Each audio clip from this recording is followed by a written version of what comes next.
el primer paso en la inauguración oficial. Ya tenemos en la tarde en Castro y en Ancud la inauguración del básquetbol dama y del básquetbol varones, y mañana el fútbol y el ajedrez. Feliz porque creo yo que el tener 1.600 alumnos en la región de los lagos, esta hermosa región que a todos nos apasiona y que todos queremos que conozcan, nos da pie, ¿no es cierto?, para también planificar otros eventos.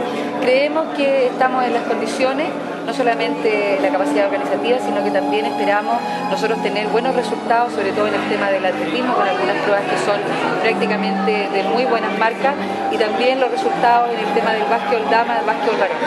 ¿Cuáles son los juegos que se van a desarrollar acá en Osorno? Acá en Osorno se desarrolla el atletismo damas y atletismo varones desde hoy día 3 hasta el día jueves 6 de octubre.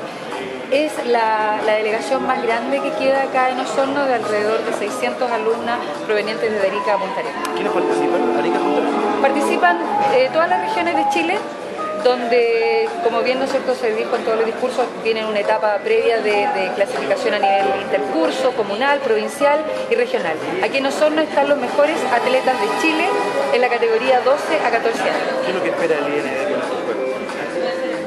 Bueno, primero que salgan organizativamente bien. Segundo, que obtengamos buenos resultados para tener representantes a nivel sudamericano. Y por supuesto lo que todo espera cuando uno organiza, que haya una mayor masificación del deporte y sobre todo del atletismo aquí en Osorno, que tiene excelentes resultados. Ahora, dentro de esta masificación del deporte que usted plantea, este es un juego deportivo escolar.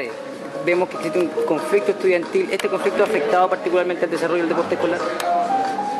Sabes que en realidad la mayoría de los establecimientos que están a nivel nacional, que están en paro, son la enseñanza media y muy poco en enseñanza básica. Nosotros desarrollamos casi todas las etapas de la región sin ningún problema en media y en básica.